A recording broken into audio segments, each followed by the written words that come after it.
Najua kwamba hako na jambo kwa ajili ya kila mmoja wetu. Kwanza ningetaka niseme kwamba nilipokuwa nimesimama hapa mara ya mwisho, wacha hii Sunday ile ingine na kuna Sunday ingine. Today tunafanya the third lesson. Niliweza kuelezea kwamba we are doing a series on spiritual warfare. A series on spiritual warfare. Na wapendwa, mafundisho haya nilisema ya kwamba ni ya muhimu sana kwa sababu itakusaidia kuweza kujua adui wako vizuri. Hakuna kitu kingine kibaya kama mtu anakujivisia mahali ili akutende kibaya na hujui kwamba yuko hapo. Nataka kushukuru Mungu kwamba ametupatia nafasi kama hii, wewe ambao unatufuata online na wale ambao tuko kanisani, tupate nafasi nzuri ya kuweza kuelewa adui wetu anakaa namna gani, ana mipango gani kinyume chetu, ndio tuweze kujua njia ya kuweza kusimama kama vile maandiko imetuambia in the book of Ephesians chapter 6. Baada ya kufanya hayo yote kusimama. Hauwezi kuwa na ujasiri wa kusimama na kupigana na adui wako kama haumjui vizuri. So wiki ile ambao nilikuwa nikinena niliweza kuelezea. Tukaweza kuangalia, tukaona vile huwa anafanya kazi na tukaona kwamba ana mipango yake ambayo anatumia, na tukasema kwamba vita vyake anavipigana kwa level 2 ambao tulisema kwamba ni kwa mtu mwenyewe na pia anatumia mataifa. Na tukaona ni kwa nini ambao tuko katika vita na shetani. Kama mnakumbuka vizuri, nikaweza kuelezea ya kwamba shetani sababu yake kupigana na watu wa Mungu ni kwa sababu ile is on a revenge mission. Kwamba yeye anajaribu kulipisha kisasi kwa Mungu kwa sababu ya mambo mazuri ambayo amemfanyia mwanadamu. Na vile ambao amekosana na Baba, anaona kwamba hasira zake aziachilie kwetu. Na tukaona kwamba nao tuweze kumuelewa vizuri ndio tuweze kujua kwamba tutapigana naye namna gani. And glory be to God, ni kwa sababu hakuna silaha ambao inahitajika kwa hivi vita hatujapewa. Lakini kwa saa hii hatujafika hapo. Nataka tuende hatua kwa hatua. Kwa hivyo kitu ambao tuliweza kufanya wiki ya kwanza, mnakumbuka, tuliweza kumuelewa kwamba shetani ni nani, alitoka wapi na vile ambavyo amekuwa akifanya. Siku ya leo nataka tuweze kuelewa the hierarchy ambao iko katika ufalme wake. Je, structure ya uongozi wa shetani katika hali ya kupingana na Mungu inakaa namna gani? And I believe the Spirit of God today will speak to you in a very special way. Kwa hivyo nataka kwamba tuweze kuamini Bwana, tuweze kuomba tunapomtumainia atubariki kwa njia kubwa siku ya leo. Let's pray. Baba, katika jina la Yesu Kristo, nakushukuru mfalme wa milele kwa sababu ya kutupa nafasi kuweza Bwana kuwa mbele zako siku ya leo. Najua kwamba Bwana kila wakati unapotukusanya vile umefanya siku ya leo, mfalme wa milele huwa na jambo la kutuambia. Na nashukuru kwamba umekuwa mwalimu wetu. Kila naposimama Bwana kwenye haya madhabahu, mfalme wa milele, nimeona ukinitumia kama chombo kupitisha Bwana ujumbe wako kwa watoto wako. Naomba kwamba kila atakayenisikia siku ya leo akakusikie wewe Mungu ishie milele, na Roho wako ambao ni mwalimu akafafanue yale ambao tunajifundisha, ili Bwana tuelewe vizuri tunavyoweza kupigana na muovu shetani ambao Bwana ulikuja hapa kumaliza nguvu zake. Tutasema ni asanti. Napoanza Bwana uwe pamoja nasi na ukanipe usemi na ufunuo. Ni katika jina la Yesu naomba nikiamini. Amen. So siku ya leo nataka tuweze kushiriki wapendwa kwa maandiko matakatifu. Tuangalie yale Mungu ametupangia. And I promise you by the grace of God, Bwana ataweza kutunenea kwa njia kubwa siku ya leo. I believe God has something and he has it for you and for me today. Prepare your heart to receive from the Lord God Almighty. So wapendwa, siku ya leo ningependa kwamba tuweze kuangalia maandiko katika kitabu cha Luka mlango wa 11. Tutaweza kuangalia pale kwa baadaye kidogo, lakini nataka kwanza ufungue hapo, uweke kidole chako hapo tunapoenda kufanya introduction ya ujumbe wetu siku ya leo. Wapendwa, nataka kwanza niweze kuelezea ya kwamba neno la Bwana liko wazi na neno la Bwana liko na ukweli mwingi, na tukisimama na neno la Mungu tutaweza kuwa washindi. huyu adui ambaye amejiinua mbele zetu, kuna mambo mengi ambayo anafanya, lakini ndio tuweze kuelewa mambo hayo na kuyajua na tuweze kujikinga kama ipasavyo, tunahitaji kumjua vizuri. Kwanza ningetaka niweze kueleza hivi kwamba kama vile nilisema wiki ile ingine, ni kwamba kunao falme ambao zinapigana mbili, ufalme wa Mungu na ufalme wa mwovu Shetani.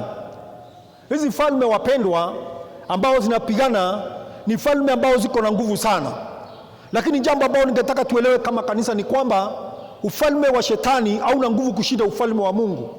Kuna mambo ambayo huwa tunaona yakiendelea duniani, wakati mwingine ukafika mahali ukaona kama ufalme wa Shetani huko na nguvu sana, lakini ukweli ni kwamba Yesu aliporudi hapa msalabani akaweza kufa kwa ajili yetu, kile ambao kilifanyika ni kwamba maandiko inasema alienda kuzimu na akachukua nguvu zote na akamshinda, and the Bible says that he triumphed over him and he took the keys ambao alikuwa anakaa nazo akijivuna kwamba ameshinda mwanadamu. Na ningetaka nieleze hivi, katika dunia hii wapendwa, kuna vita, lakini vita ambavyo vinaendelea havionekani, viko katika hali ambao ni giza katika ulimwengu wa kiroho. Na mara nyingi nafikiri umesikia nikisema kwamba kuna mambo huendelea wakati mwingine kwa giza hayaonekani, lakini the only thing we see, tunaona matunda yake. Kwa mfano, ukiangalia kama simu ambao tunatumia, utagundua ya kwamba hii simu, sijui wale wengine wetu ambao hatujahusika kwa mambo ya sayansi sana, unapata kwamba unachanganyika kwa mawazo yako, unakuwa kwamba umechanganyikiwa. Ni inakuaje kwamba unaongea hapa na ukiongea hapa maneno yako yanasikika na mwingine mbali? Wacha tu Kenya hii, hata kule Marekani unaongea tu saa hii na nasikia mnaongea na yeye na mnajibishana.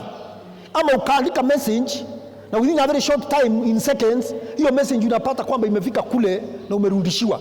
Unashangaa ni nini ambao huendelea. What usually happens ndio kuweza kwamba wakati ambao unapo communicate na mtu kupitia simu, unapata kwamba anakusikia na amko karibu na yeye. Ni nini?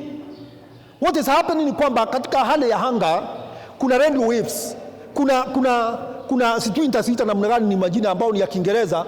Unapata kwamba kuna mawimbi fulani ambao yanakuwa kwenye hewa wakati ambao inapoachiliwa, kwa sababu wanasayansi kuna vile wamefanya wakazishika na ikawa kwamba itaweza kupita itoke hapa mpaka kufikia mahali huko. Lakini kitu unaona ni kwamba hauoni hizo radio waves, hauoni zile waves vile zinatembea, lakini unaweza kuona result unaposhika simu namna hii, ukasikia sauti ya mwenzako mahali anakunenea. Vivyo hivyo kama saa hii vita ambavyo tunapiana wapendwa, nataka macho yako ifunguke. Vita ambavyo tunapiana saa hii na corona ni adui ambao umuoni, lakini result ambao unaona ujue kwamba tuko kwa vita kali ni kwamba unasikia mtu ambao ulimjua amekufa. Sisi kama wachungaji unasikia kwamba tumeitwa kwenda kuzika mtu na ni watu ambao tunawajua, ama wewe mwenyewe ukagonjeka, lakini kilichofanya huu ugonjwa ufanyike haukioni na macho. Ni kumaanisha kwamba katika hanga wapendwa, kuna vitu unasikia kwamba usiguse meza kama hii, unapata kwamba ni kunawa mikono na kusanitize kila wakati, kwa sababu tunaambiwa huyu adui yuko, hata labda hako juu hapa, labda hako mahali kama hapa, haumuoni na macho, lakini huko. Kile ambao kinatufumba macho sisi kama wanadamu ni kwa sababu tuko katika hii mili, na kwa sababu tuko katika hii mili unakaa unafikiria kwamba ati hali iko namna hiyo, kitu ambao unagusa, unahisi. Tumeweza kupewa the five senses ambao zinatusaidia katika hali ya kuelewa tunavyofaa kukaa hapa. Lakini wapendwa, katika ulimwengu ambao tunaongea, ulimwengu wa kiroho, nataka hii ni dhibitisho tu ya kwamba kama kuna radio waves ambao zinafanya mtu aongee na simu akiwa mbali, ukiwa na wewe ukiwa mbali msikizane.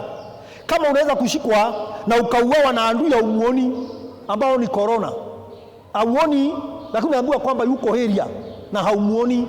Nataka uelewe ya kwamba pia katika hali ya anga kuna ulimwengu mwingine. Kanisa, Bwana asifiwe. Kuna ulimwengu mwingine katika hali ya anga ambao pia you can see the results. Kwa sababu corona utaona mtu amekufa, kwa kutumia radio waves utaona kwamba utaweza kushika kama simu usikie. Na katika ulimwengu wa kiroho nao utaona matunda yake. Kama ni Mungu utaona akibariki maisha yako, utaona matendo yake makuu, na kama ni shetani utaona pia results. Na wakati ambao unapoomba utaona matunda ya kile kinatendeka. So katika ulimwengu wa kiroho wapendwa, kuna ulimwengu mwingine ambao ni ulimwengu ambao ni kali. Na kuna kitu moja nataka nikueleze kwamba binadamu wapendwa ni roho. Hii mwili tu ni kama vile unapata kikombe ambao kimeandikwa Omo ama imeandikwa jina lingine, lakini content yake mle ndani unapata kwamba kuna kitu ya muhimu hapo. Nawe pia ujue kwamba huu mwili sio wewe, kuna mwingine ambao yuko ndani na ndio wa dhamana zaidi, na huyu anafanana na ulimwengu wa roho, na kuna siku itafika aondoke arudi kwa Baba mbinguni. So kitu najaribu kuelezea hapa ni kwamba wapendwa, tumehusishwa katika vita, and I want you to know wapendwa, kuna vita kali ambayo inaendelea kati yetu. Kuna vita kali ambayo inaendelea kati yetu, na ni vita ambao si rahisi.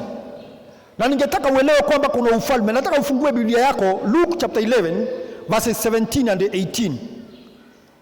Maandiko inasema hivi: But he who knowing their thoughts said to them, Every kingdom divided against itself is brought to desolation, and a house divided against a house falls. If Satan, verse 18, also is divided against himself, how will his kingdom stand? I want you to note that. I want you to underline the name kingdom there. How will his kingdom stand? Because you say, I cast out demons by Beelzebub. Now, kuna kitu nataka, kuna ufunuo nataka mpendwa uweze kupata hapa. Yesu anatuambiaje? Ni ufunuo gani anatupatia hapa?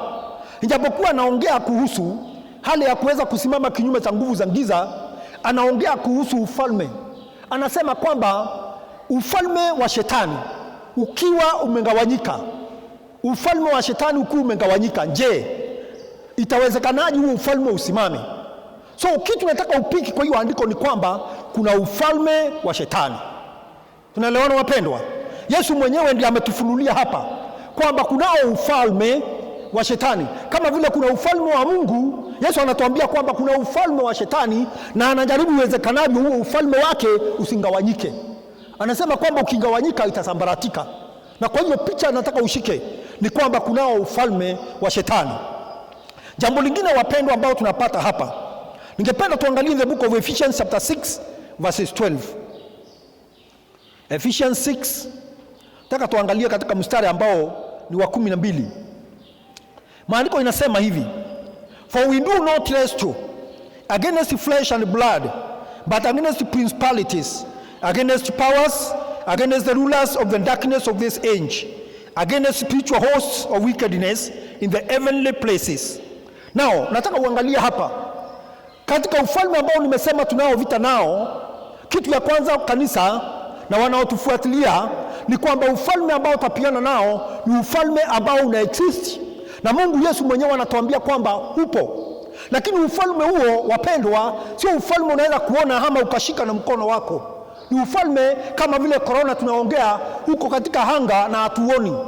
Lakini Yesu anatuambia kwamba ufalme huo uko katika vita na sisi. Na hapa maandiko inasema kwamba I want you to get this scripture very well. Maandiko inasema kwamba we wrestle. Unajua wrestling, mnajua kwamba ni kupigana mieleka. Sasa maandiko inasema kwamba sisi kama watumishi wa Mungu, sisi ambao ni watoto tumeitwa na Bwana, anasema kwamba we wrestle, ni kumaanisha kwamba mnapiana mieleka na ufalme ambao ni wa shetani. Nao kama unapiana mieleka, kwa wale wetu ambao unaangalia kama kuna mashindano ambao huwa katika television, na nyakati za kale pia kulikuwa na mashindano kama hayo. Unapata kwamba kupiana mieleka wapendwa haikuwa jambo rahisi. Na hii tulikuwa tunaletewa hii kwa picha ambayo ilikuwa inafanyika wakati ule wa kitambo kule Greek. Ni mahali watu walikuwa wanaenda kuona hiyo michezo. Na ni kitu ambayo alikuwa anatupatia picha. Paulo alikuwa anaweka picha kwetu tuweze kuona vile ambavyo kunakuwa. Ni kwamba ni mieleka.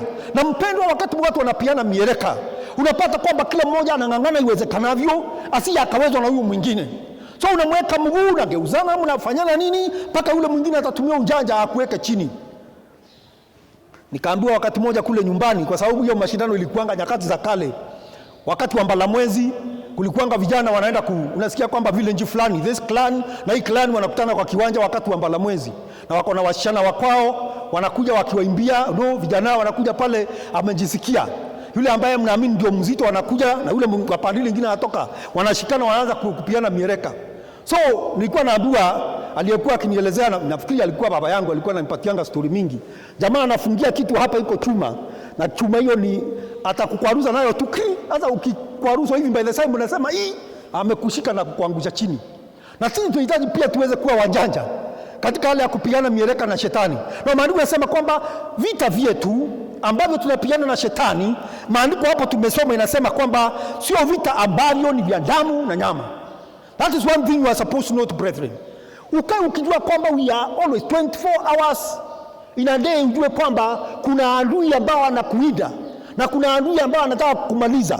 Kwa hiyo ni lazima ukae ukijua kwamba huyu adui anitakii mema, na uwe tayari kupigana wakati wote. Na tunaambiwa kwamba hivi vita si vya damu na nyama, na vinahitaji vipigano namna gani? Kama si damu na nyama, vitapiganwa namna gani? That is why, brethren, kila mmoja wetu anataka uweze kuwa alert in the spirit, na uweze kuwa pia mtu ambao ni wa kungoja Mungu katika maombi, kwa sababu hii ndio njia. Haipianwi kwa nguvu, haipianwi kwa matusi kutoka kwa vinywa vyetu, haipianwi kwa panga na silaha za wakati huu. Ile kitu tunaambiwa ni kwamba ni vita ambavyo ni vya kiroho, sababu ni vita inatoka katika ulimwengu wa kiroho. Jambo la pili ambalo tumepata hapo, inasema kwamba kuna principalities. We are fighting against principalities.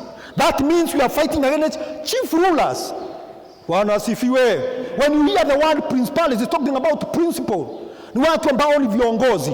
Tunaambiwa kwamba tunapigana na uongozi ambao uko na nguvu sana. Principalities ambao tunaongea juu yake ni watu, ukiongea kuhusu, kumbuka Yesu ametuambia kwamba there is a kingdom. Na kwa hivyo hii kingdom iko na principles, iko na viongozi ambao wanaongoza katika hali mbalimbali. Na kwa hivyo kitu tunahitaji kama mtoto wa Mungu nijue kwamba katika hivi vita ambao unapigana, si vita ambavyo unapigana na watu ambao wamekuwa disorganized, hawajui kile ambao wanafanya. Ni watu ambao wamejipanga. So unaambiwa kwamba ni watu ambao ni principalities, watu ambao wamejipanga vizuri katika ufalme wao, na wako na ranks, wamejipanga katika hali ya level tofauti, kwa sababu ufalme, hakuna ufalme ambao uongozwa na mtu mmoja pale juu na hakuna ranks. Na unapoangalia pia inaambiwa kwamba we are fighting against powers. Kwa hiyo watu tumesoma. Now when we talk about powers, we are talking about authorities. Ni watu ambao wapendwa, unapata kwamba tumeambiwa kwamba pale juu kuna principalities ambao wamejipanga na principles ambao wanalinda wale wengine. Tunaambiwa kwamba also there are powers. Inaona once imetoka katika level ya juu, imeteremka kwa level nyingine ambao ni watu ambao wamengawiwa mamlaka na uwezo. It has been, hii imekuwa ni kwamba hiyo ni kundi ambao hizo powers imekuwa constituted katika level tofauti, ili kuweza kuona kwamba mapenzi ya shetani yametendeka. Kwa hiyo ukiwa na hiyo picha ya kwamba tunapigana na ufalme ambao umejipanga vizuri, principalities and powers. Alafu kwenda pale chini wapata kwamba rulers of darkness of this world, principles, rulers of the world, rulers of darkness. So unaangalia kwamba hawa watu wamengawa pia kuhakikisha ya kwamba wanafanya kazi zao katika ulimwengu wa giza, ulimwengu ambao ni wa kiroho, ulimwengu ambao huoni na macho. Wamepangana vile wanafanya kazi kutoka pale juu kwenda chini. Hivyo ndio wamejipanga ili kuona kwamba kazi yake imefanyika katika ufalme huu, in heavenly places. Ni kumaanisha kwamba it is in the regions of the heavenlies. Ukiangalia in the book of 2 Corinthians chapter 12 verse 21 verses 2, sorry 12 verse 2, I'm not going to read 2 Corinthians 12:2. Kuna mahali mtumishi wa Mungu Paulo alisema ya kwamba miaka kama 14 hili ilikuwa imepita, aliona mambo na macho yake, na akaona kuna mtu alibebwa, ijapokuwa ilikuwa ni yeye, alikuwa anajaribu kukwepa kueleza, na akapelekwa katika third heaven. Sema kwamba was taken to the paradise of God in the third heaven. Kwa hivyo kitu ambao nataka uelewe pia ni kwamba katika hali ambayo tunakaa ni kama Mungu amengawa levels. Kuna levels zingine ambao ziko kule juu, unasikia kuna third heaven, whereby we think probably hiyo ndio area ambako, kwa sababu Paulo anasema alipelekwa in the presence of God. Hiyo ndio area ambako Mungu anamiliki. Though tunakuona yeye hapa where he is throned, then chini yake kuna area mbalimbali. Ndio unasikia kwamba anasema kwamba in heavenly places, katika level mbalimbali wamejingawa vile ambavyo wanatawala na kufinya, na hiyo mpango yako imefanywa yote kwa ajili yako. So tunahitaji tuweze kuelewa kwamba huyu adui amejipanga na ako tayari kutumaliza wapendwa. But thank God that huyu adui hana uwezo.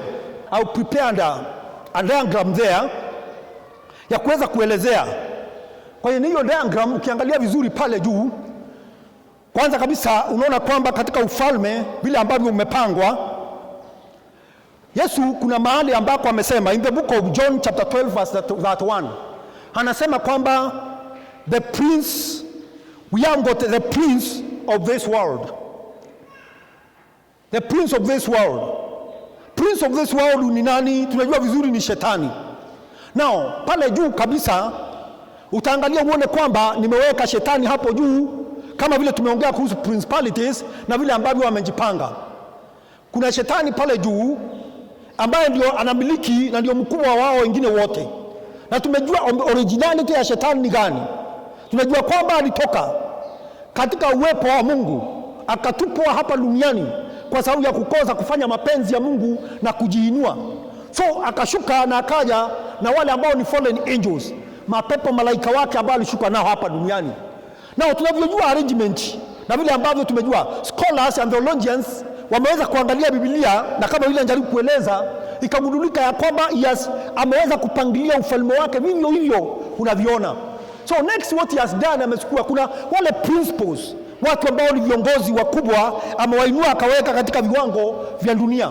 Nataka nikupatie mfano, and I want us to read the book of Daniel chapter 10 verses 13. Maandiko inasema hivi katika mstari wa 13, but the prince of the kingdom of Persia withstood me 12 days, and behold, Michael, one of the sweet princes, came to help me, for I had been left alone there with the kings of Persia. I want you to get this, brethren. Hii haikuwa ni mwanadamu anayeongea hapa, ni malaika. Na malaika anasema ya kwamba alipokuwa akija kujibu maombi ya mtumishi wa Mungu ambaye ni Danieli, alikuja akapatana na prince of the kingdom of Persia. Huyu prince anaongewa hapa, aongewi kwamba ni prince mwanadamu. Huyu ni mtu ambao ni wa kiroho. Alipatana naye wakati analeta majibu, akapatana na nguvu za giza huku kwenye anga katika hiyo nchi. So kile kitu Shetani amefanya, na unasikia kwamba it is very specific. Huyu amekuwa assigned to the kingdom of Persia. So kwa each and every country, what the devil has done, ameleta akaweka kiongozi wake, a prince juu ya hiyo kingdom.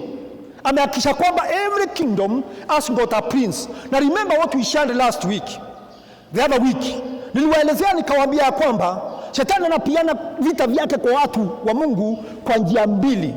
Njia ya kwanza, anapiga falme, anahakikisha ya kwamba chochote ambao kinafanyika katika mataifa duniani inamfeva yeye, na kwa hiyo he is going to do everything possible to raise his own leaders, as we are going to see. So hata nchi yetu ya Kenya, wapendwa, Chungaji anatuambia kwamba tuweze kuabudu, anatuambia tuombe kwa ajili ya nchi yetu ya Kenya, na sio Kenya peke yake, mahali pengine popote duniani. What normally happens ni kwamba Shetani anakuja, anaingiza kichwa yake, anatumia nguvu zake, na wale anatuma katika hiyo nchi kuleta kuchanganyikiwa, kuhakikisha kwamba amesimamisha mtu yake. Mwelewa hivyo, anainua mtu katika uongozi, anavuruga, anatumia kila njia, kila mbinu, anasimamisha mtu ambaye anataka, ili amtumie kwa wakati wake kuweza kufanya yale anataka yafanyike kwa hiyo nchi. Kama for example, anataka kuleta mambo ya abortion katika nchi yetu. Kama for example, anataka kufanya mambo kuona kwamba kumeenea mambo ya mandawa ya kulevya. Anataka kuona ufalme wake umepanuka kwa maovu na mauaji na vitu kama hivyo. Atahakikisha kwamba kuna mtu atatafuta amweke mahali ambao atakuwa mwangalizi, na hakikisha ya kwamba kazi yake inafanyika vizuri. So unapata katika hii ambao somo tumesoma, anasema kwamba there was a prince ambaye alikuwa amesimamishwa katika nchi ya Persia kuhakikisha ya kwamba mapenzi ya Shetani yaendelee pale. Kwa hiyo wapendwa, nataka niwaeleze hivi, in every country in the world utapata kwamba Shetani ameinua mtu, ameinua pepo fulani, a principle ameweka pale, amwangaliliange mambo yake yaendelee vizuri. That is why we talk about strongholds. When you hear of the word stronghold, you hear also of a strong man. Lazima uelewe who is a strong man. And let me tell you, church, you cannot be able to overcome and be able to win this battle unless first of all you imbibe the strong man. Na huyu ambao tunasema ni strong man ni hawa watu ambao wamewekwa kuangalia na kusimamia mahali. Bwana asifiwe. Utangangana na mapepo, unadanganya kukemea hapa na pale, but if the principal ambaye anamsimamia haujapata njia ya kuweza kumshika, ujue kwamba bado utasumbuka. So nataka niwaeleze hivi wapendwa, from now henceforth usipigane vita ambavyo ni vya giza. Nataka uangalie kwamba ufalme vile umegawanywa. Tafadhali uangalie kwamba umegawanywa vizuri. Kuna department 3 and I'm sharing on this. Kwenye hizi department kuna department ambayo shetani amegawa, na hakikisha kwamba kwa kila department, kwa every country, kwa sababu tumeona kwamba katika nchi ameweka mkubwa yake, ameweka kwa nchi ambaye anaangalianga mambo ya kama vile tuko na president in every country. The devil also has got his own president. Na nakwambia maandiko inaongea mambo ya Solomon. Wapendwa, huyo ambao ameweka pale kama principal, you first of all deal with that one up there. You destroy his power over that nation, na kuweza kumaliza presence na nguvu zake pale, then it's very easy to destroy wale ambao ametuma. Next, kama nchi yetu napata kwamba kuna counties, anafuata usually like anapendanga sana kuhiga Mungu na kuhiga kile Mungu anafanya. So unapata kwa every county he has planned for the nation, obviously even in the county amepanga. So utaenda upate kwamba kwa particular county, kwa particular community kuna vile watu wanakaa. Uende upate kwa community fulani kuna watu ambao wamefungwa na mambo fulani, labda ya ulevi, labda aina fulani wanafanya vitendo fulani, na unasema kwamba hawa watu kaa hivi. Though I don't like generalization, sababu kugeneralize huo unakosea. Ni vizuri wakati mwingi kupinpoint the real thing.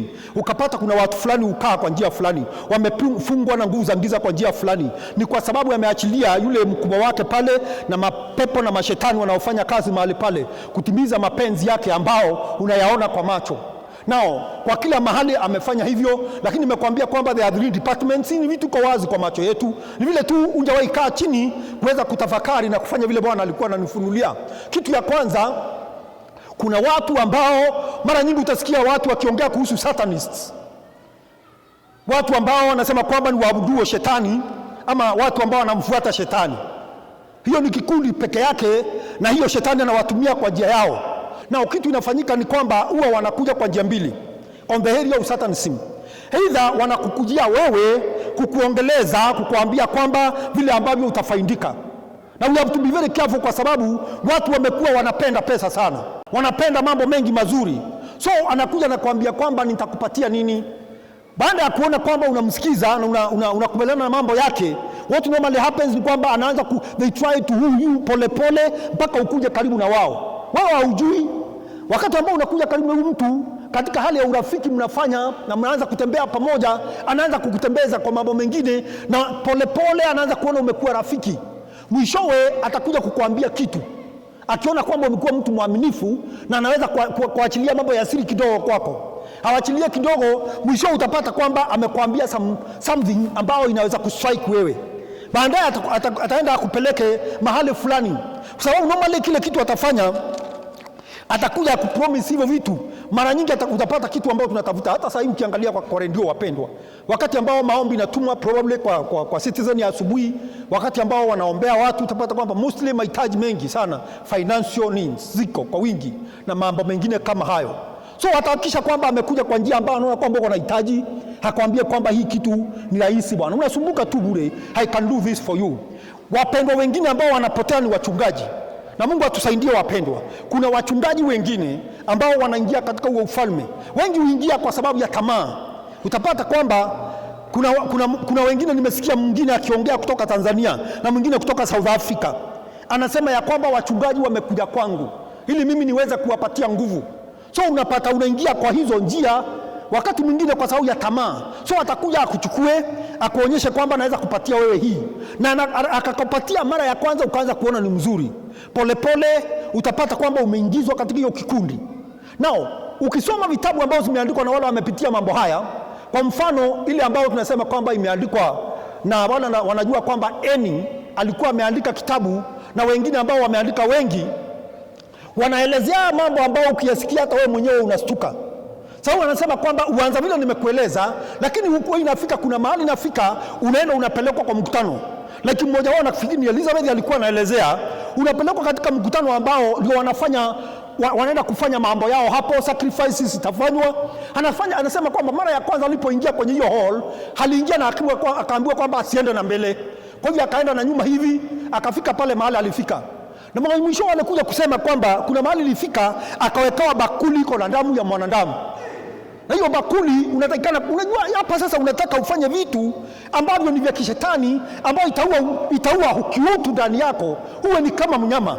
So unakunywa hiyo damu na unawekewa, unaikunywa sacrifice. Hata wakati mwingine inafanya sacrifice ya binadamu kama unaona. Na anasema kwamba wakati wanaenda kufanya sacrifice ya mwanadamu, siku hiyo atahakikisha ya kwamba hata shetani mwenyewe atatembea hapo in person, kuja kuwitness what is happening there. So hawa watu wanakuwa ni watu wameingizwa mapepo, kwa sababu kwa rituals ambayo atapitishwa itahakikisha kwamba yeye ni kama shetani anatembea kwa mwili. Na hawa watu wamepewa kazi, na kila mtu hasa anaongea kuhusu, sio ile mapepo tunaongea hapa na pale. Hii ni pepo shetani ameingia ndani ya mtu, anatembea yeye akiwa ni binadamu, lakini si binadamu. Unaona hivi wengine ambao tunaongea juu yake ni watu kama ambao mnaita Illuminati. Illuminati ni katika hiyo system ya Satanists. Hiyo nao ni kikundi ambao unapata kwamba hata watu wa Mungu atusaidie wapendwa, wameingia na ni mambo ya tamaa ya pesa na utajiri na mambo ya dunia hii, anaingia pale ndani kwa hiyo group. Na unajua kwamba hakuna kitu ya shetani ambao ni ya bure, anakupatia na hakisha kwamba when you take that ujue kwamba utatoa more. Hata wale ambao wanaenda kuita mganga aje waangalie, unapata unafikiria ni ugonjwa na kuondolea, kumbe anakuwekelea ingine hata ile kubwa. So shetani hufanya namna hiyo. So watu ambao wako kwa hiyo group pia wako kwa hiyo kikundi, na some other religions ambao ziko. So nakuomba mpendwa, angalia sana hata watoto wetu kwa mashule wanaingizwa kwa Satanism. Unapata kwamba wanakuwa njia yao, wanafanya marketing ya mambo yao. Polepole unapata mtoto ameingia kwa madawa ya kulevya, polepole unasikia mtoto ameingia kwa mambo mengine. Unashangaa akikwambia maneno ndugu, unashindwa kwamba ni huyu nilikuwa nafikiria ama ni mwingine. So hiyo ni kikundi, you can go on understanding. Na amehakikisha ya kwamba it goes down to the villages, mahali ambao tumetoka. Kuna wale watu wake ametawanya, wako pale wanamwangalia kazi yake vile inaenda. Number 2 ambao nitaongea kabla sitaongea kuhusu ya katikati, niongea ya mwisho. Occultism mnajua vizuri sana vile inakuwa. Occultism ni hao watu ambao ni watu, hiyo nao ni ulimwengu mwingine, inaenda na watu ambao wanatumia magic, wanatumia mazingaombwe kwa mambo yao. Na hawa nao ni ufalme mwingine shetani ameweka, ambao umefunga watu wa Mungu wengi sana. Na katika hiyo kikundi pia kuna watu wengi. Kikundi ya kwanza ambao nilikuwa naongea, njia ya pili, kabla sijaingia kwa hiyo, njia ya pili kwa kikundi ya kwanza ambao ni ya Satanists, kuingia kwa hiyo group, nimesema moja ni kuweza kuwa lured, kuongelezwa mpaka unaikia ukaingia kwa hiyo, ukakubali, mkaenda mkakubaliana kuweka covenant na wao. Hiyo ni njia moja. Njia ya pili ni ya kuzaliwa. Mtoto akazaliwa kwa hiyo nyumba ambayo huyu mtoto ni wa mzazi ambao ako kwa hiyo. Kwa hivyo wanaintroduce mtoto wao kwa mambo ya Satanism katika utoto wake. In fact hata mwanzo unapata kwamba kuna dhabihu zinatolewa na anakuwa kwamba amekuwa tied up with the forces of darkness. Na huyo mtoto anakuwa kwa hiyo njia. Na hao watu tuko nao. Unapotembea barabarani unakutana na wao, lakini vizuri uwe macho kama mtoto wa Mungu. They are intended to destroy your life as a believer. Na hiyo ingine ambayo nilikuwa nataja ni kuhusu hiyo kikundi kingine ambao ni hawa ambao ni kama tuseme kwamba mambo ya occultism ni mambo kama waganga, watu ambao wanatumia nguvu za giza, watu kama wanafanya vitu kama magic. Na wakati ambao unaongea kuhusu occultism unaongea kuhusu nani? Mtu kama mganga. Sababu hiyo ndio picha itakuja kwa mind yako kwa urahisi sana. Hao nao ni ufalme mwingine, it's another branch ambao iko na watu aina mbalimbali wanaoperate kwa hiyo njia. Nao pia these people normally what they do, they invoke. The other group ambao nilikuwa nasema mostly they are indwelt by the devil himself, ama demons ambao ametuma ndani yao wafanye kazi yao. In this one normally inakuanga they invoke the forces of darkness. Anafanya vitu fulani, unasikia kwamba it's called an heart. Anafanya vitu fulani ndio hiyo kitu fulani inafanyika. I want to give you an example. Some of us here mliweza kuangalia recently, sio kitambo sana. There were those guys ambao walikuwa wamesemekana kwamba walikuwa wameiba sijui walifanya nini kule upande wa Western. Na ukiangalia kwa zile picha tunaonyeshwa kwa television, unapata mtu anatokwa na magoti kwenye sehemu zake za siri. Na hiyo ni kitu ambayo ilikuwa inaonekana vizuri. Ama unaona mtu ambaye ameanza kula nyasi, ambao ni mtu tu ako na akili yake, lakini amefanywa kitu anakuwa kwamba anakula nyasi. ama ukasikia kwamba kuna mahali ambao wanaweka kioo, unaona picha ya mtu hapo, unafikiria kwani hiyo nguvu ni nguvu ya aina gani? Huo ni ulimwengu mwingine. That's a branch of occultism, ambako hawa watu wanafanya mambo ya uganga na urogi. Nao hiyo kuingia normally, wale ambao huwa wanaingia huku, wengine wao huwa hawajui kwamba wanaenda kupatia shetani maisha yao. Wanaingia wakifikia ni biashara. I remember there is one from where I come from, a very senior mtu kwa hii group. Anajaribu akianza kuongea, anaongea, akijaribu kuongea anasema, hata juzi tulikuwa tunasikia akitoa uzuri, tulikuwa na mama tunasikiza, anasema kwamba yeye anapeleka hata fungu la 10 kanisani. Alikuwa anaulizwa kwamba wewe, mnasema kwamba mimi ni wa kanisa fulani, sitataja kanisa fulani ya kiroho, na mimi upeleka fungu langu la 10 pale. Na yeye ni yule ambao sasa unaweza sema kwamba hawa watu ni top kwa hiyo mambo. So ataki aitwe mrogi, ataki aitwe mganga, anasema kwamba yeye ni daktari. Atumia jina mzuri sana, ama doctor. So hiyo ndio hali iliyoko, na hii nayo iko na watu wa aina mbalimbali. Na yusi wale mtu uingia kwa hii bila kujua. I will be sharing with you on avenues of entrance, how demons enter into people later. Lakini nataka niweze kuelezea tu kifupi kwamba huyu ni mtu ambaye ameingia kwa uganga, na kuna mambo mengine mengi ambayo yanahusika na hii, ambao tumekanywa na Mungu, na unapoingia kwa hayo mambo yanaleta mapepo. So normally, as I will be sharing about this later, but what normally happens ni kwamba utapata, ukiangalia wengine wetu, ni Mungu ametusaidia, ukiangalia mwingine unapata kama mimi nilikuanga na moja hapa, maka hapa, ingine ilikuanga hapa, ingine hapa. Sasa hiyo wengi hamjapitia vitu kama hizo. So tulikuwa tunaitwa, unapata kwamba mzee anasema anataka kuona kwamba boma yake imelindwa kutokana na warogi na waganga na warogi. Sasa anaita jamaa, anaitwa hapo ambao ni mganga.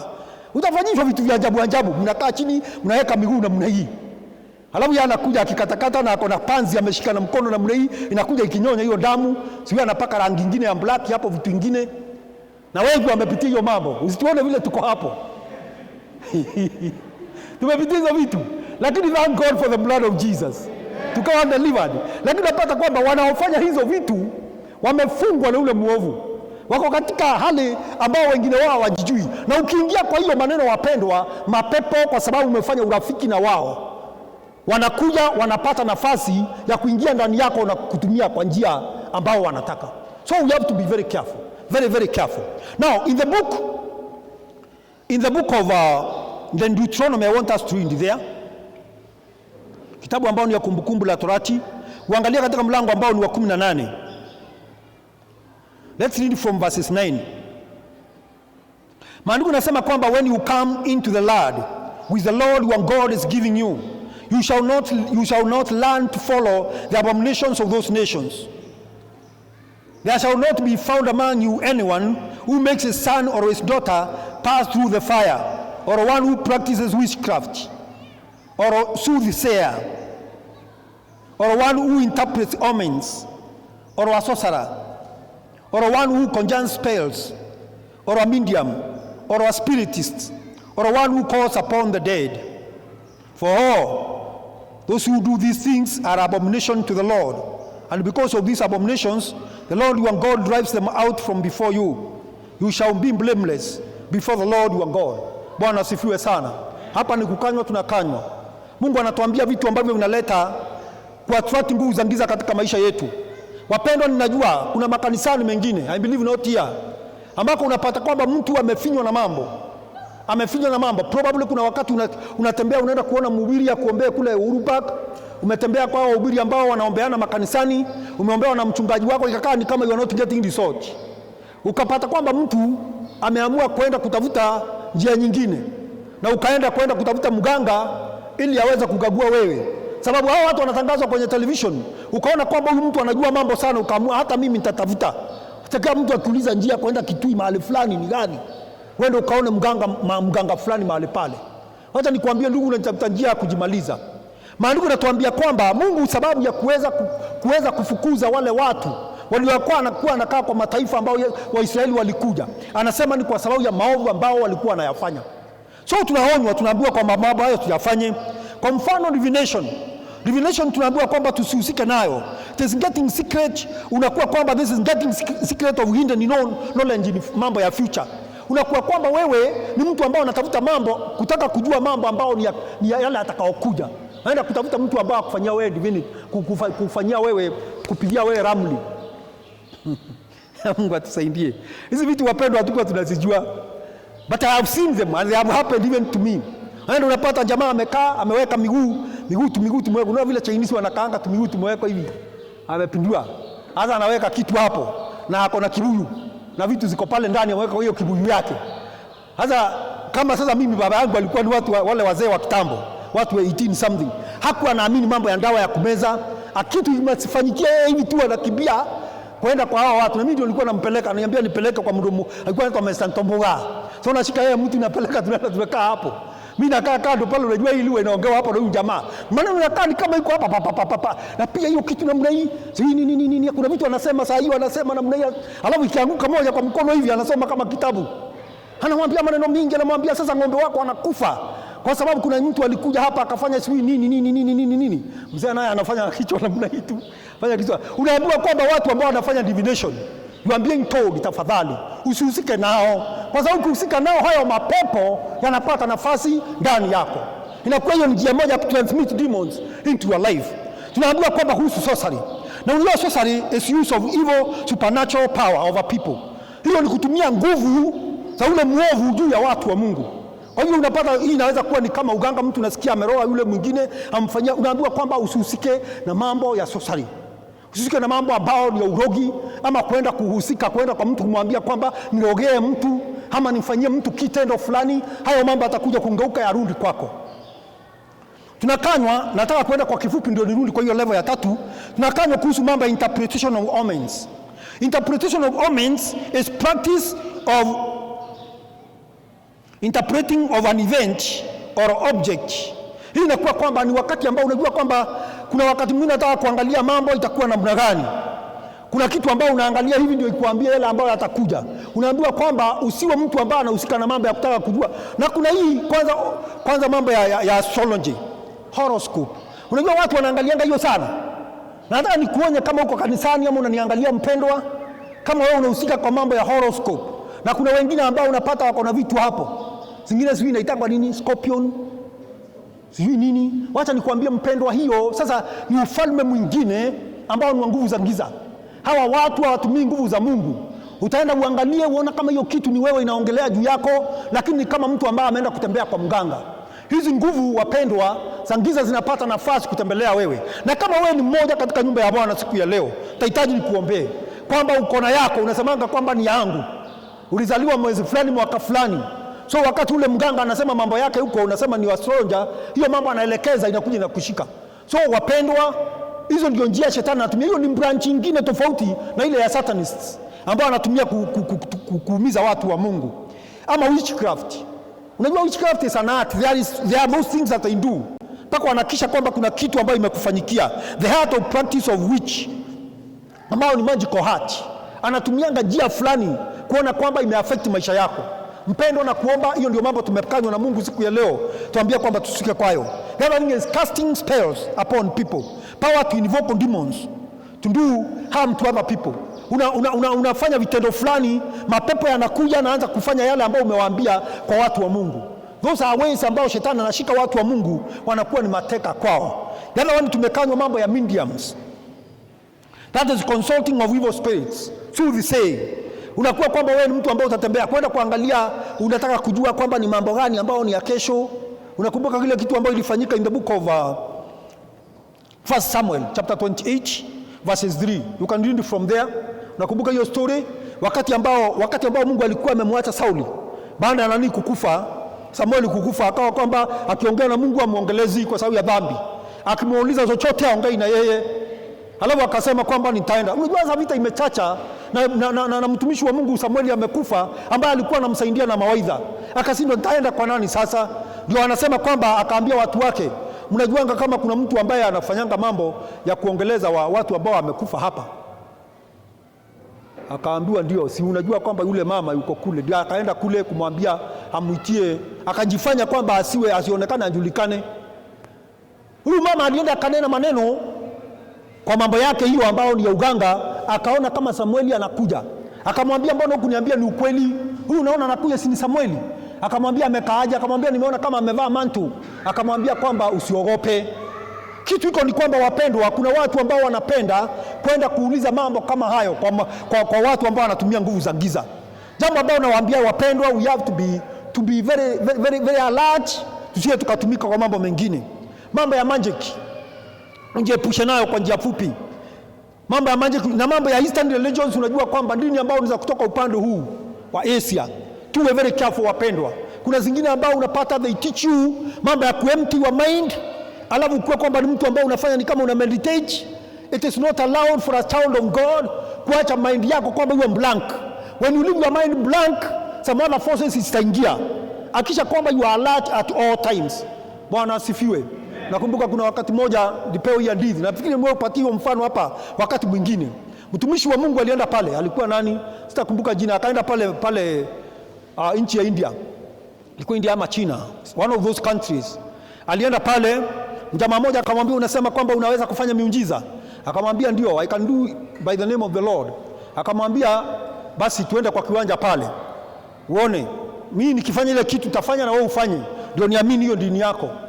So wakaenda kwa kiwanja. Unajua sasa huyu mtumishi wa Mungu anaenda kwa imani, anataka kujua ni nini itaendelea. Walipoenda pale, huyu jamaa akaenda akakaa vile nimemwambia, ana cross miguu, kawa wanakaanga wamekaa wamecross miguu, na akaanza kutafakari namna hii. Ndugu naye ambaye ni mtumishi wa Mungu amesimama hapo anaangalia kile kitaendelea. Alikuwa amesimama amekaa hapo, kaanza kumeditate. Kuna hivyo huwa na empty their minds, then they continue meditating namna hiyo. Yule ndugu akaanza kuona jamaa ameanza kupaa juu. Kaona kama mtu kanapanda juu kwa hewa. Unajua amemwambia, nikifanya hivi nao ufanye ndio niamini Mungu wako. Alipofika mahali hapa, yule ndugu akagutuka, amestuka, ameingiwa na uoga. But akasema in the name of Jesus. Kakaanguka chini tu pup. Alipoanguka akaanza kufanya mambo hii na akapiga magoti hapa akampokea Bwana Yesu. Kitu gani nawaambia wapendwa, hizi nguvu zinafanya kazi hapo, si nguvu za Mungu, ni nguvu za giza. Lakini kitu kizuri ni kwamba tunajua. Bwana asifiwe. Haven't you seen? Sio kama mnaelewango hizi vitu. Haven't you seen hata wakati unapofanya vitu kama taekwondo and those things? Sio kama you have seen kwamba watu wanajaribu kuinvoke some forces. Sio kama mnaonanga kama wanaongea maneno fulani ambao leo wanasema vitu gani? Wao unasema vitu juu ni kitu gani unasema, na kumbe you are invoking some other goals to operation. So what I'm trying to tell you brethren ni kwamba kuna branch hapa ambao inahusika na mambo ya waganga, inahusika na mambo ya warogi, inahusika na mambo ya magicians, inahusika na mambo ya astrologers, na watu wamesoma mambo ya metaphysics na vitu kama hizo. Laini yoyote unapata kwamba watu wako hapo na wako na maneno yao huwa wanafanya. What they do, they invoke. Wakati ambao wanafanya those hearts, they invoke the kingdom of darkness and demons are called into operation. Are you getting me, church? They call the demons into operation. Zinaanza kufanya kazi. So mtu wa Mungu ukijihusisha na hawa, kama uende upewe irizi, because unaweza kupata wengine wapatanga jamaa anatembeaga na anasema yeye mtoto wa Mungu, kairizi kalifungwa kakafungua kwa nguo hapa, anatembeanga nako ati ni protection. Kwani protection gani inapita jina la Yesu? Unatembea ati na protection kwa mwili wako. Hiyo ni pepo umeweka hapo, na ujue kwamba asiendani pamoja na Mungu. So it is going to bring problems into your life. Napata jamii yako iko na shida. Haven't you also discovered hivi wapendwa, kwamba wakati ambao mahali tunaishi katika estate where we come from, if somebody ambaye anamtumikia mwovu shetani anaishi hapo, na wewe ni mtoto wa Mungu umekuja kuishi kwa hiyo estate, uanze kuomba usiku, uanze kujitia jina la Bwana, utakubalika hapo kesho? Wanakuambianga utoke. Kama sio wewe utoke, wao watatoka, sababu nguvu hizi hazipelekanangi pamoja. So nakwambia wapendwa, that is another kingdom. Kwa hii ya tatu ambayo nilikuwa naongea, this one I've called them roaming demons. These are demons that are so common. Ni ufalme pia kama huu mwingine, lakini hawa mapepo ndio yale wanatembea. Sio kwamba umeingizwa mapepo na mganga, si kwamba wewe ni satanist, ni kwamba kuna vitu fulani ambazo zimefanyika zikaingia ndani yako. And mostly ndio hizo unaona tunakemea kila saa, come out. Kwa sababu kuna hali, wacha niwaambie wapendwa, and this one I'm not going to talk for long. Wakati mwingine kama ukitafakari vizuri, wacha nituseme hivi, utapata kwamba mahali nyama hiko imeoza, utapata kwamba inzi wako hapo, watanjaa hapo. Na wewe kwa maisha yako kama mtoto wa Mungu, kama kuna vitu vimeoza ndani yako, Kuna hali haikai vizuri, it attracts the devil, it attracts demons into your life. Utapata kila wakati kuna vitu fulani unang'ang'ana nazo, unashindwa ni nini. So kitu ambao ni nzuri wapendwa, kwa avoid these roaming demons ambao wako under another command, wakuwe kwamba wakuje kusumbua wewe ama ingie ndani ya maisha yako, walk worthy of your calling. Tembea katika utakatifu na kumcha Mwenyezi Mungu. They can be invoked, they can speak things over you and many other things zinaweza cause these demons, lakini mostly hizi sisi wenyewe ndio huwa tunafanya, tunaingia ndani ya maisha yetu kwa sababu kuna mahali fulani ambao tumejiachilia. Bwana asifiwe kanisa. So kitu nasema ni kwamba we know this, tujue kwamba kuna mapepo ambao wako katika kazi, tujue kwamba mapepo haya hawa wote wanafanya kazi. Kuna hizo departments, kuna department ambao ni Satanist ambao wako hapa wanapigana na sisi. Kuna department ambao ni occults, wale ambao wana practice mambo ya mazingaombwe, hiyo nao ni group kivyake. Na kuna kikundi ambao ni ya mapepo wako all over, ambao Yesu aliongea juu yao. Tuweze kuangalia hiyo andiko kidogo, alafu ndio tuweze kumalizia. In the book of Matthew chapter 12,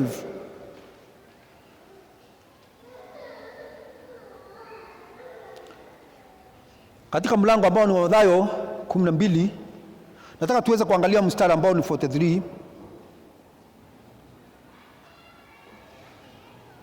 Maandiko inasema kwamba when an unclean spirit goes out of a man, he goes through dry places seeking a rest and finds none. Then he says, I will return to my house from which I came. And when he comes, he finds it empty, swept and put in order. Then he goes and takes with him 7 other spirits more wicked than himself, and they enter and dwell there, and the last stage of that man is worse than the first. So shall it also be with this wicked generation.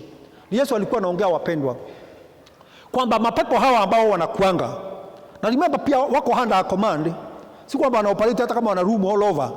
Hawa unajua wale wengine wamesema sio rooming because hawa wako controlled by those that own them. Na hawa na upande mwingine hivyo, even though they invoke and they come, but usually hawa ni wale ambao wanaoperate kila mahali. Now, normally what happens, Yesu alisema wakati ambao umeombewa, ni mfano nataka kuweka, mtu ameokoka akafanyika mtoto wa Mungu. Alikuwa anapeana mfano, ukaokoka ukasafishwa ukawa msafi. Wakati huo unajua kwamba ndani yako kulikuwa na mapepo ambao walikuwa wamekalia. Sasa imetoka na imekuwa kwamba sasa wewe hakuna kitu kibaya ndani yako. Anasema ikitoka, inatokanga nje, inatembea ikiangalia, inarudi tena kuangalia pale pahali. Because demons wapendwa, nataka msikie hii, they cannot operate bila kuwa na mwili ya kutumia. Hiyo mwelewe hivyo. Demon haiwezi kuoperate kwa hewa hapa. Ni kama hii virus, haiwezi kuoperate kama ingia ndani ya mtu ama kitu. So normally mapepo nao waoperate bila kuwa na mahali ambao imeingia itumie mwili huo. So normally akisha kuja hapo ndiye atakutumia.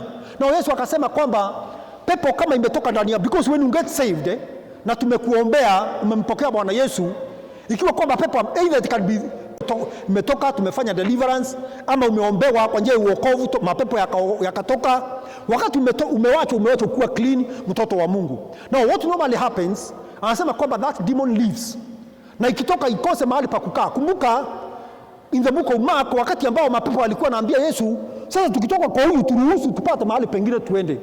Na ikaangalia kulikuwa na nguruwe hapo, wakamuomba kwamba waingie kwa hizo nguruwe. Bible inasema kwamba alipowaruhusu usiingie kwa nguruwe, waliingia kwa zile nguruwe, na nguruwe wakaingia kwa bahari, wakapotelea kule. Kitu iko ni kwamba wanatafutanga mahali pa. Sasa anasema ikuje ipale pahali pako clean vile paliwachwa. Anasema kwamba anaenda anatafuta wengi. Sababu anaogopa. Aliondoka pale akafukuzwa peke yake, but now anakuja kwamba ameogopa, wanaingia na wengine 7, wanakuwa 8. Yesu akasema kwamba maisha ya huyo mtu itakuwa worse than it was before. Now what is happening here? What we are supposed to do ni kwamba baada ya kuokoka, baada ya kuombewa, baada ya kuhakikisha kwamba maybe you have come back to God, what has happened in you that you have been cleansed, dhambi umeondolewa dhambi zako, umesamehewa dhambi, umekuwa msafi. Wachia Yesu mara moja nafasi aingie, akalie kiti. Akija angalia hivi, aone kuna yule amekalia kiti, wanatoroka.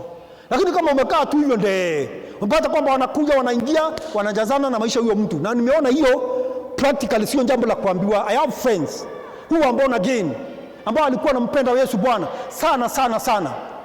Saa hii wengine wao ni watu ambao nikikwambia huwezi kuamini.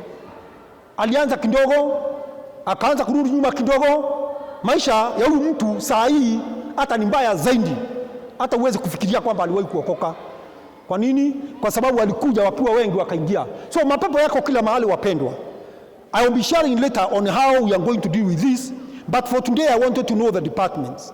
Kuna area ingine ambayo is not related to this, though inafanya kazi kwa maisha yetu. Maybe I will cover that one separately, ambao pia it goes with this, na sometimes also unapata kuna demon imekuwa invoked. It works through that na inakuja ku affect maisha yetu.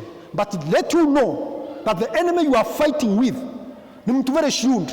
Amepanga ufalme wake vizuri sana, na umepangwa kwa sababu yako na mimi. Ameupanga kwa level ya nchi, ameupanga kwa level ya mahali tunaishi tu kawaida kama villages, ameipanga kwa maisha yetu. Purpose ni kuattack wewe as he fights with God. But thank God tumepewa silaha. Bwana asifiwe. Sisi ni watoto wa Mungu, tumefunikwa kwa damu ya Yesu. Mwovu shetani hawezi kutufikia. Nasema kwamba mpendwa, with that knowledge you know now the enemy and his plans, na structure vile amejipanga. Simama na kitu ningependa usahau ambao Yesu aliongea sana na akaweza kwa uzito juu yake, ni kuhusu the strong man of the house. I want you to note the strong man. Kwa hiyo diagram nimewaonyesha siku ya leo. That strong man kwa kila area wa identify yeye. Ukiweza kudismantle huyo, ujue kwamba nguvu za hao ambao anatuma kwako zimeisha. Lakini ukimwachilia, you don't deal with him, unaandili tu na hao ambao wanasumbuana na wewe, ujue kwamba utaendelea kusumbuka kwa wakati mrefu. Those people who are sitting on the seats of leadership in that category or principality, you need to deal with them. As you deal with them, go down and deal with those demons in your life, and you are going to be an overcomer. Naomba kwamba Mungu atusaidie wapendwa, tushike haya maneno, tuwaweka katika matendo na maisha yetu yatakuwa mazuri zaidi. So leo hii kama wapendwa, kulikuwa na vita, najua kwamba you know, kulikuwa shetani anapigana na wewe, unajua kwamba ni hii level. Ni level kama hii, kama na roaming spirits, ama kama ni area ya satanists, kama ni area ya watu ambao wanatumia mambo ya uganga, unajua. Na unajua hao, sasa wakati nitakuwa nikifundisha, tunapoendelea you now know how to deal with every situation inapokuja kwako, unajua kwamba imetoka kwa branch gani ya ufalme wa shetani. Today it was just to impart you with this kind of knowledge, and may God bless you. Amen. Asante. Naomba katika jina la Yesu tunakushukuru Jehova Mungu kwa neno lako ambako Bwana unatufungua macho yetu na kuona mysteries of the kingdom of darkness. Tunashukuru kwamba mfalme wa milele, hatutembei kwenye giza tena Bwana, tunatembea kwenye nuru yako. Najua siri ya ule mwovu shetani. Jehova Mungu, nashukuru kwa ajili ya kila mmoja wetu kwamba tunaenda kusimama katika mahali ambao ni pa knowledge kutoka siku ya leo. Mfalme, naomba kwa kila mmoja kwamba tutasimama Jehova Mungu kinyume na mwovu. Jehova, tukijua siri kwamba Bwana, the strong men that he has raised up against us, they are under our authority through the power of the blood. Baba, naomba kwamba katika jina la Yesu hatutaogopa katika jina lako takatifu, bali tutasimama katika ujasiri wa neno lako na kujua kwamba sisi ni zaidi ya washindi. Lakini Bwana, nashukuru kwa sababu ya kutufunulia katika roho Bwana, kuelewa ufalme wa shetani na mipango alionao kinyume chetu. Tunashukuru ni kwa sababu umetupatia nguvu, umetupatia mamlaka, umetupatia uwezo wa kusimama kinyume na ufalme wake. Asante Bwana, ni kwa sababu sisi ni zaidi ya washindi katika Kristo Yesu. Mungu, naomba siku ya leo wacha Roho wako endelea kufafanua zaidi mafundisho ambao tumepata, kwamba mfalme wa milele tatupatia neema ya kuendelea kujenga juu ya hiyo mafundisho. Mfalme, ndio kila mmoja wetu aweze kujisimamia mwenyewe kwa imani na kupigana hivi vita tukiwa zaidi ya washindi kupitia jina lako. Nasema ni asante mfalme wa milele, na inua jina lako na kulitukuza. Tukiwa kwa hiyo hali ambao ni ya maombi, wapendwa, ninauliza kama wewe umehusika. Najua wakati mwingine naweza kusema kwamba hiyo sitaonyesha, sitadhihirisha hiyo kwa watu, but I would like you if you have been involved kwa njia yoyote kwa hizo areas ambao nimetaja siku ya leo, particularly the two areas, the mineral area ambao ni ya roaming demons. This one is normally what we deal with almost every time, lakini kuna hizo area mbili nimetaja, satanism na upande wa occultism, mambo ya uganga na mambo huu mwingine ambao ni ya kuweza kusign covenants na ule mwovu. Naomba itakuwa ni vizuri utafute nafasi unione, niweze kukuombea. Kama kuna mahali kunahitaji deliverance tuweze kujua, ndio tuweze kukusaidia, kwa sababu maisha yako ikiwa kwa hali kama hiyo itakuwa ngumu sana kuona ushindi wa Bwana katika maisha yako. So if you know kuna mahali ambao umejichanganya ama ukaingia kwa jambo bila kujua, Bwana anakuambia kwamba wakati wako wa kuwekwa huru umefika. Nasema ni asante. Kwa hivyo ningependa kwamba tuinue mikono tupokee baraka. Baba, katika jina la Yesu Kristo naomba kwamba ukabariki kila mmoja wetu. Mfalme, tumeingia katika hekalu lako kukuabudu na hakika umekubali ibada yetu. Nawe pia Bwana umetunenea. Naomba kwamba ukatusaidie tuwe watendaji wa neno lako. Na hasa Bwana nakuomba wakati huu tunapoendelea haya mafundisho, mwovu shetani asiye akapata nafasi ya kulipiza kisasi katika jina la Yesu Kristo. Enda Bwana ukanifunike na ukafunika kanisa napoendelea Jehova Mungu kujifundisha mbele zako. Nasema ni asante. Tunapotoka, baraka zako zikafuata kila mmoja wetu, na uwe nasi katika mikutano ya katikati ya wiki. Na katika jina la Yesu naomba nikiamini. Amen. Amen. Hallelujah.